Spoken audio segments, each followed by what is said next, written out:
All right, guys, we're back after a very long hiatus, which, sorry, but it's for a reason. We got some upgrades for the car because they're kind of a must now.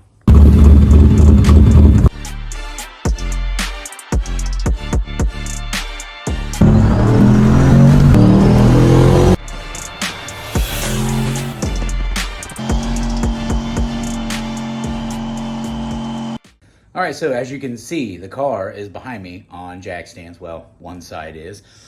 The reason for that is we took the car out to kind of see how it do performance-wise. I finally took the car on the highway, got a little bit more trust in the transmission. It seems to be doing a lot better.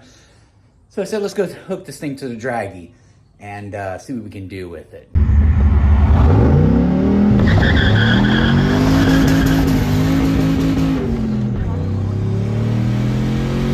Now, I'm not gonna lie, that's painful to watch.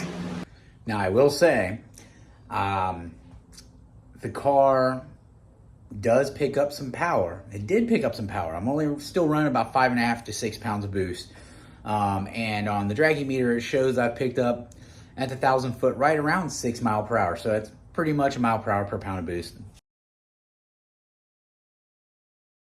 However that math equates. Anyways, so the car just would not get traction for anything. And if anyone saw my birthday video where I did the burnout, I remembered I made a little tear in the upper axle housing bushings. So I said, I want to revisit this and kind of look at it because I kind of completely forgot about it.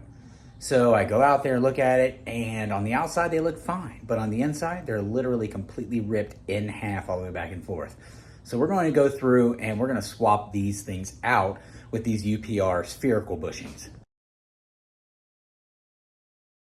Now you'll also notice in that picture that I have the Maximum Motorsports, basically it's a bushing press. Absolutely get that thing to make this a lot easier. Now I will tell you, word to the wise, do not use an impact.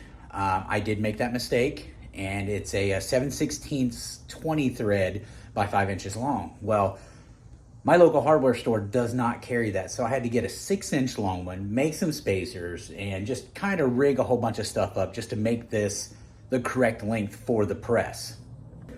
So don't do it. Do it by hand. Follow the instructions like I did not. And primarily because you don't want to end up with something like this. That's rigged up, but it's gonna work. Okay, so here we are under the car. Now on the outside of that bushing, it doesn't look bad. But on the other side of it, it is absolutely ripped to shreds. So obviously it's going to articulate a little more than it needs to, especially side to side. Now I took some measurements and I found that the axle on the passenger side actually sticks out. I originally said a 1/2 inch, but it's actually closer to 1 inch further on the passenger side than the driver's side. And it got to the point to where I was leaving a car show this weekend and I kept hearing a knocking noise. I thought I blew the car up. I was like, well, whatever, it's done. What it actually was, there was a wheel weight on the inside of the motor, or on the inside of the wheel, on the inside of the rim. And the rear end shifted so much, it actually started rubbing the e-brake cable. And it's kept just knocking, like pow, pow, pow, pow, when I was driving. Scary, scary thought. But that led me to really seeing what was going on. Now I will say, if the time constraints aren't too bad, I've had these plates here for the longest time for the torque box reinforcement. I'm gonna go ahead and try to put those in. You can see how long I've had them. I'm gonna clean those up and paint them, but those need to go in as well. Now the reason I'm throwing those in there is just for peace of mind, really. I want to make sure that when I throw them in there that the car is going to be stable and sound and nothing's going to move around in there. And hopefully this takes care of all of these issues. And also another side note, now I know people are going to say, hey, that was a bad spot to, launch the car or get on it. Might be right. It was extremely clean. I literally watched the pavement cleaner come by the night before that, so I knew that area was already cleaned off. It'd been checked out. I made sure of that, but I do agree, bad spot, but it does not change the fact of what happened because there were multiple attempts that night and all of them resulted the exact same way on any and every surface. I tried 3 different places for that. The only time I got anything decent and a better 60-foot time was I took off from idle. So anyway, let's go ahead and get started on this thing right now. Now, when you go to press this out, this is how it's going to be. A big spacer on the back, the cup on the front. You got the nut on the back, you hold a wrench on, and then right here in the front, you just crank on with another wrench, or you can use your ratchet. I would prefer the ratchet. All right, so I've got my ratchet on there, got my wrench, using leverage, and this thing is really stuck in there. So we might have to go with some breaker bar, maybe some heat intervention, but we'll get to that when we cross that bridge, which actually it's right now. All right, so in my case, there's gonna have to be some heat intervention.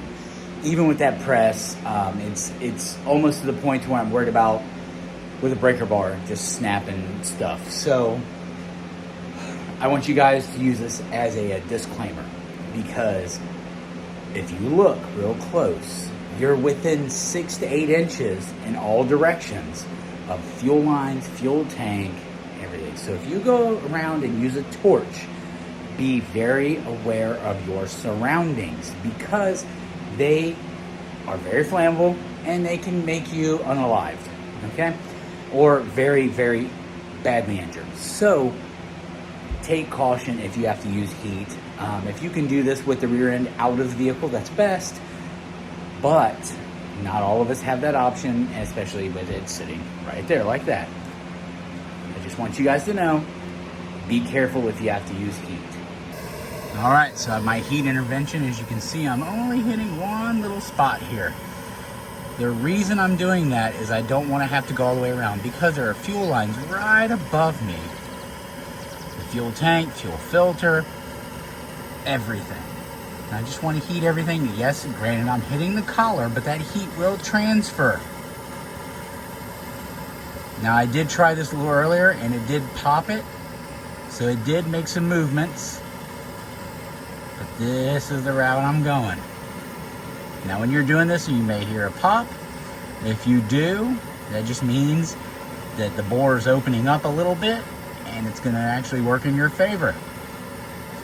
The get bad kind of pop is the one that has fireballs with it. You don't want that one. So be very cautious. Like I said, there are so many things all around you that are flammable.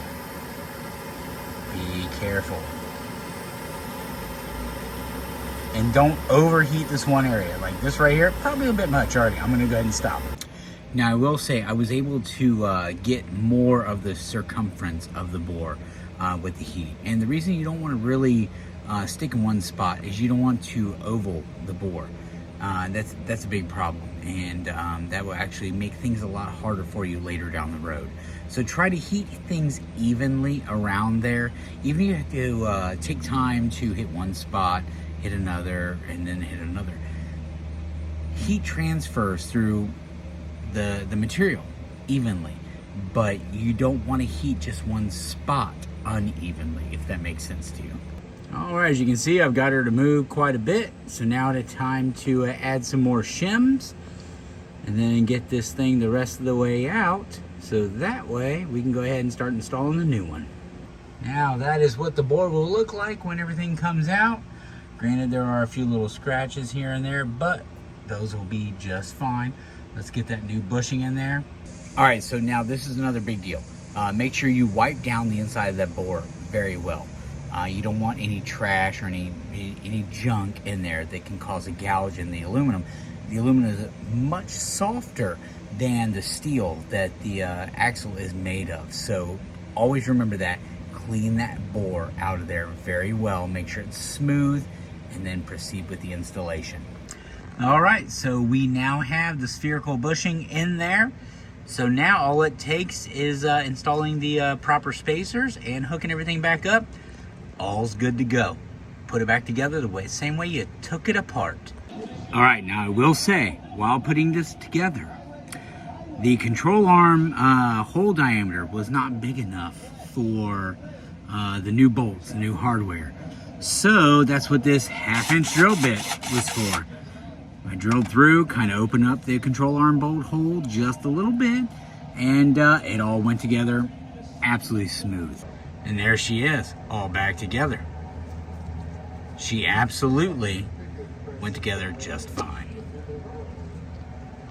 Now I will say, do not forget your Loctite, especially the blue, on the big threaded nut on the other end of this bushing. But also I like to put a little bit on the nuts that are the screws and the bolts and the hardware that hold it together as well. Man, look at all that rubber caked in here. Birthday burnouts. All right, so this is pretty much gonna conclude the install. Obviously, the other side is exactly the same way as this side. So, there we go, guys. Don't forget to like and subscribe. We'll see you on the next one, and I promise you I will start making these videos more often. I just had a little hiatus. I had a lot of irons in the fire. So, we'll see you on the next one. Bye.